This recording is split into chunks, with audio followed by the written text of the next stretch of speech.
We were walking into a movie theater, and we passed a poster for The Boy in the Striped Pajamas. Yeah, which for those of you who aren't familiar is about a 6-year-old boy in a Holocaust concentration camp. Comedy gold, here we go. She looked at this poster and she was like, "Why is that kid in jail?" That is okay. Context clues are not everyone's strong suit.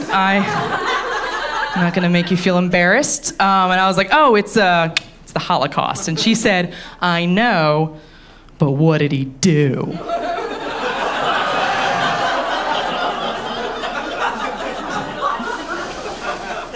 Like, is there a crime I could tell you he committed that you'd be like, "Yep, makes a lot of sense. Concentration camp offense. Don't do the crime if you can't do the time, kiddo." She saw a child behind barbed wire and was like, "Ooh, he must have been real naughty." What? That's no way to be. Oh, dear. After the movie, I was like, "You were joking back there. Like, you can tell me. It's cool." And she said, "No, I'm just really careful to know what a movie is about ever since I saw Hotel Rwanda." And it wasn't about spring break. She said that. She said that with her mouth to my face. Like it was gonna make it better. I was like, ah! So I only dated her for 8 months. I'm so afraid of being alone. Oh, God. Yeah, so that was Cincinnati for me. I was having a hard time, but I was out at a bar and I was trying to meet folks, and I was talking to this gal. She's pretty cute, in a very tattooed and pierced kind of way, which is fine, Portland.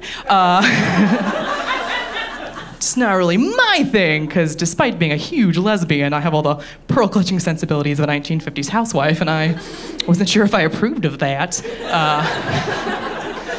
Super concerned with other people being ladylike, apparently.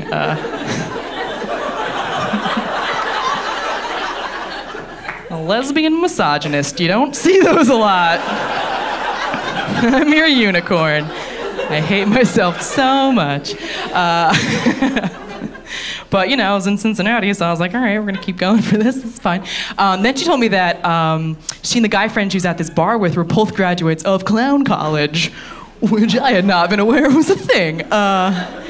But it is in Florida, which makes a whole lot of sense. Has a ring of truth to it. So I was like, all right, strike two. This isn't looking good. But then she told me that her major at clown college was contortionism. So that was gonna happen one way or the other. That wasn't up to me anymore. You don't throw a gift like that back without consequences. So, so I got in the dude's truck, and we drove about 30 minutes. We crossed a river. Y'all might know where this is going.